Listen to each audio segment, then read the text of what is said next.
Shoes starts now. Tonight, breaking news, explosive new developments in the Kyron Horman case. Little Kyron vanished 7 weeks ago today. The cloud of suspicion still hangs over his stepmom, Terry Horman. But now her friends are being pressured to talk. And that includes Terry's best friend. Here's the friend, Dee Dee Spike. Well, here's my big issue tonight. Terry Horman has managed to suck a whole lot of people into this drama vortex. There's the landscaper she allegedly tried to hire to recruit to kill her husband. There's Michael Cook, a high school friend of her husband's. He only got involved after little Kyron went missing, so he was never considered a suspect, but he admitted to inappropriate contact with Terry, but not to an affair. She allegedly sent him graphic sexual photos of herself and hundreds of texts.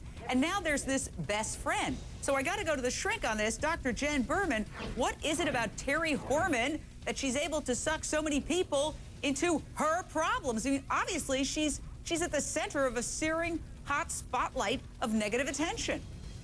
Well, she appears to be someone who has a seriously underdeveloped conscience and also someone who is highly narcissistic. And sometimes when someone is potentially that pathological, they almost have a sixth sense on who they can suck into that vortex. And clearly, this woman does. She knows who to go to and who she can get to follow her, and is evidently a smooth enough talker to get people to do so.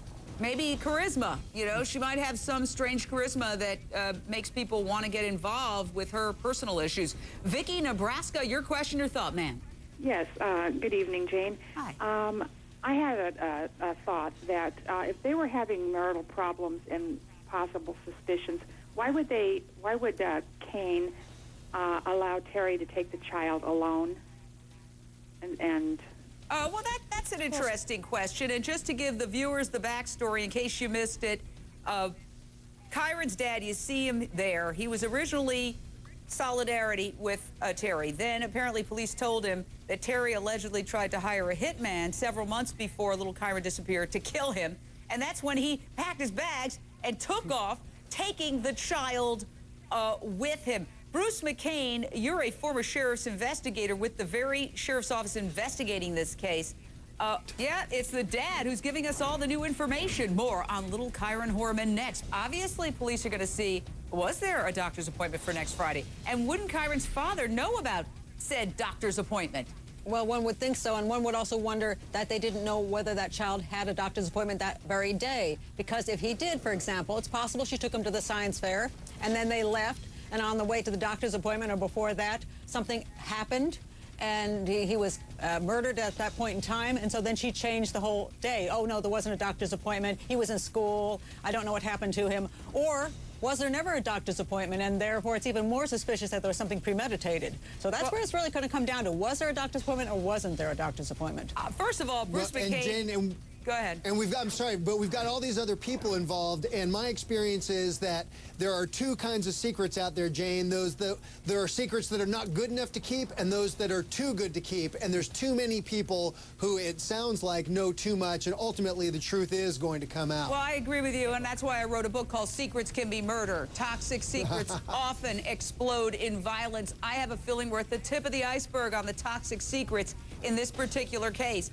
Bruce McCain, again, you're a former investigator with the very department that is investigating this disappearance. Why has it taken us 7 long weeks to find out that Terry, the stepmom, claimed that he had a doctor's appointment? Well, again, Jane, the significance of this doctor's appointment really isn't whether it occurred or not. What's important is that the school believed it was happening. That then gives Terry Horman the possibility now of bringing Kyron to school, establishing basically a reverse alibi that he was actually there, possibly being seen left with him, but more importantly, neither the teacher, the cafeteria workers, or even the bus driver was alarmed the fact that he wasn't there. And that also was why the school never picked up the phone to call Kane. And that gave potentially 6 to 7 hours when Kyron was able to be missing with nobody being concerned about his whereabouts. And frankly, if he was taken from the area, driving the speed limit from Portland, Oregon, you can be in California or Canada in 6 hours. So the story about the doctor's appointment, whether it's true or not, what's important is that the school believed it and did not raise the alarm. Well, you're raising the possibility of yet other people being involved because remember, Terry posts the picture of him in the science fair from the school that morning before class. She posts that at 1:21. So the window is between 8:45 a.m. and 1:21 p.m. And it is interesting that Dee Dee disappears between 11:15 and then shows up again at 1 p.m. So we're seeing kind of a narrowing of that window. And, you know, I have to wonder if there is this explanation of a doctor's appointment, whether that was used to lure the child out of the school, because the little boy is going to wonder, why am I leaving school? Class is about to start. Well, honey, if you got a doctor's appointment, right? Everyone stay right where you are. Unfortunately, I'm kind of at that point where I'm so angry I don't even have words. I just really want her to do the right thing. Explosive new developments as we mark the 7-week point of Kyron Horman's disappearance. Police searched the homes of 3 people connected to Kyron's stepmom, Terry Horman. She was the last person with Kyron when he disappeared. Now, one of the houses is where Terry's best friend, Dee Dee Spiker, lives. This picture comes from what we believe is her Facebook page. She has been spending, reportedly, a lot of time with Terry in the days following Kyron's disappearance.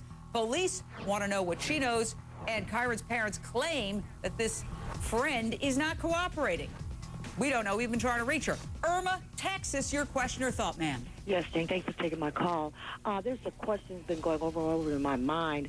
Knowing that this lady was a bodybuilder, I was sort of, was a possibility that she's having a residual effect on with steroids, or I heard that it makes you kind of aggressive and crazy.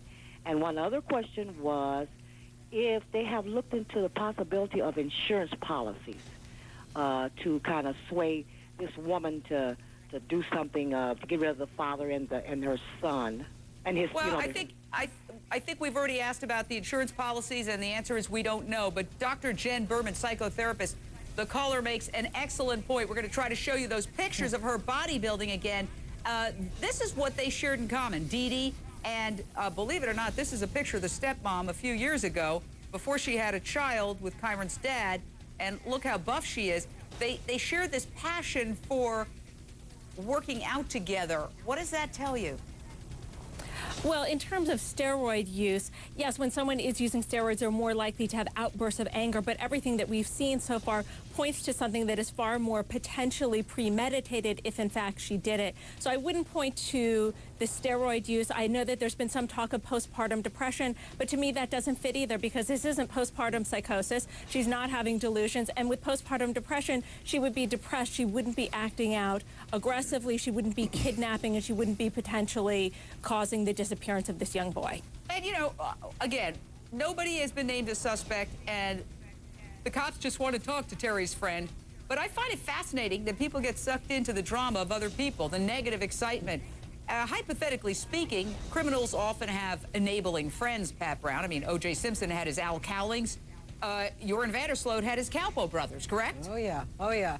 You know, it's an interesting thing about these people. They are extraordinarily manipulative, and they've learned how to, for years, for the practice since they've been a child, how to use people. And there are those people who are definitely attracted to something exciting. You know, most of us, we live regular lives, and when that kind of tornado comes through, a lot of people say, gee, I have the option of just being on the sidelines or being in the middle of something. So it's really hard to say, you know, why these people are exactly picking to hook onto Terry at this point in time or before, but certainly they're caught up in her little spell. But I think the police are really stirring up that hornet's nest and just watching them all swirl around and starting to get more and more information by the day.